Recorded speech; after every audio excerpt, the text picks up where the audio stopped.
Las graves fallas de nuestros gobiernos demoraron nuestro desarrollo y nos permitieron caer en las redes del populismo. Nos consideramos personas maduras, pero elegimos gobiernos que proponen tratarnos como papás autoritarios y nosotros ser los niños irresponsables.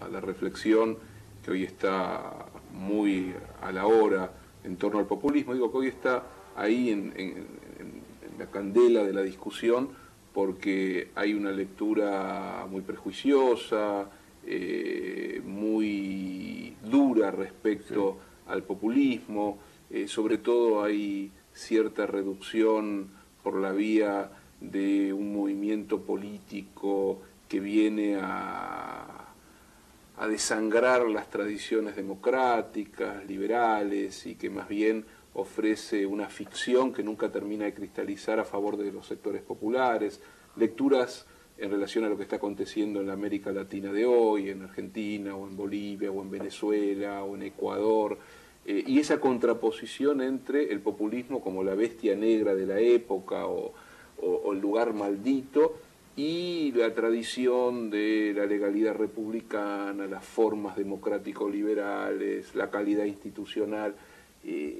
¿Cómo establecer relaciones entre esas dimensiones? Si efectivamente hay un antagonismo muy fuerte, muy decisivo entre ese discurso y esa práctica de raíz populista y aquellos otros modos de cristalización de lo democrático-liberal contemporáneo. ¿Cómo leer esas relaciones o esas pujas, ¿no? Mira, te voy a responder haciendo referencia a un asunto que ha sido recurrente en las discusiones que hemos mantenido durante esta visita mía a la Argentina. Hay que observar que el término democracia, a principios del siglo XIX en Europa, era un término peyorativo, porque se lo identificaba con el gobierno de la turba y con el jacobinismo, mientras que las instituciones liberales eran perfectamente respetables.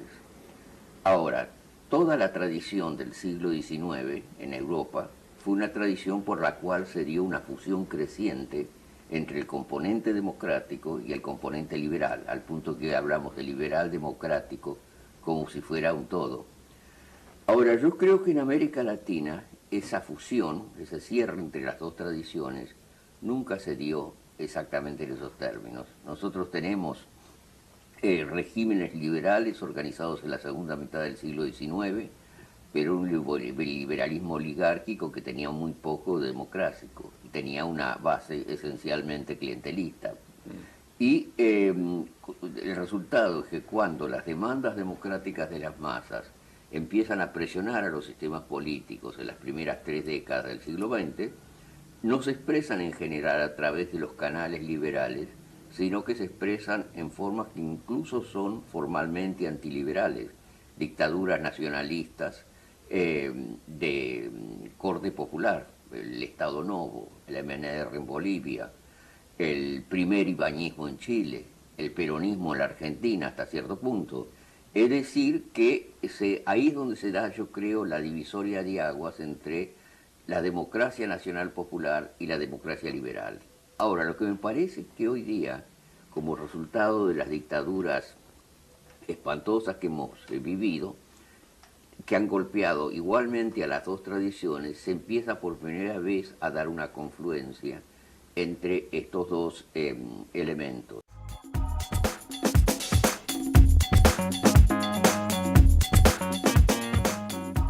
Por empezar, como decía antes, el populismo puede avanzar en las direcciones más diversas.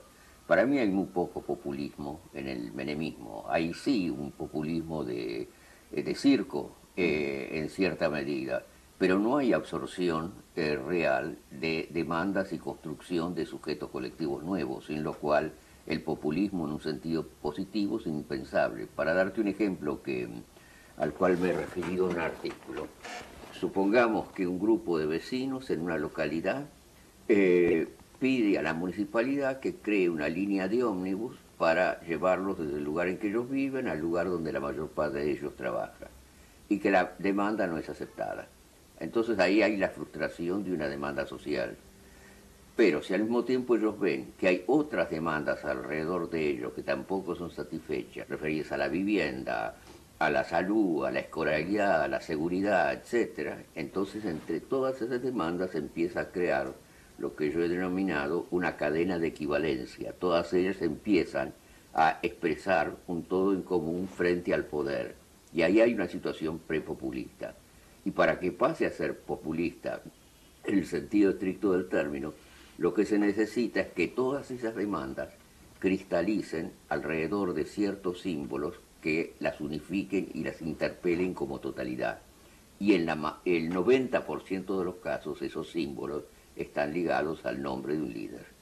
Lo que pasa en Venezuela, lo que pasa en Ecuador, lo que pasa en Bolivia y lo que hasta cierto punto podría pasar, todavía no están definidas las cosas, en Argentina. Pero ese es el populismo en el cual yo creo. Ese populismo, Sí. Si uno tuviese que ir circunscribiéndolo y afinando la puntería reflexiva, Sí. ¿en qué se diferencia de lo que podríamos llamar una demagogia de masas? ¿Qué sería una demagogia de masas? Un tipo de práctica política en la que se utiliza el discurso demagógico para producir un efecto de pan y circo, mientras el orden económico sigue los derroteros de la concentración de la riqueza, de la apropiación en menos manos, de lo que Sí. podríamos llamar una vertiente liberal capitalista o neoliberal. Bueno, yo creo que la diferencia principal está dada por el hecho de que en ese tipo de fenómenos al que vos aludís se da una absorción individual de demandas. No se forman cadenas equivalenciales y identidades populares más amplias.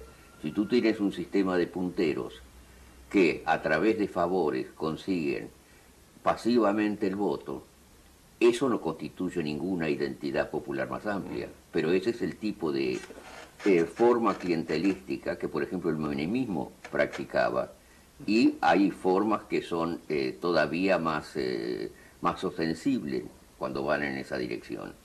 O sea que entre esas formas de demagógicas de apelación a las masas y la constitución de entidades populares, colectivas más amplias, yo creo que hay un universo de diferencia. Ya.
¡Viva la patria de Bolívar! ¡Viva el pueblo venezolano! ¡Que vivan los pueblos de la América Latina! ¡Que viva el pueblo de Bolívar! ¡Que viva la soberanía de los pueblos! ¡Que viva la paz! ¡Que viva la vida! ¡Váyanse al carajo, yanquis de mierda! ¡Que aquí hay un pueblo digno! ¡Aquí hay un pueblo digno, yanquis de mierda! Váyanse al carajo 100 veces. Aquí estamos, los hijos de Bolívar, los hijos de Guaycaipuro, los hijos de Tupac Amaru. Y estamos resueltos a ser libres. Hago responsable de todo esto y lo que pueda ocurrir al gobierno de Estados Unidos. Oye, están alborotados los escuálidos otra vez. Esos andan alborotados todos los días. ¿Sí? Ayer hice unos anuncios que son de alto interés nacional y ya andan ellos comparándolo con el Viernes Negro. Bueno, mañana vamos a hablar un poquito de eso. Si ellos quieren recordar o refrescar la memoria histórica, vamos a ayudarlos.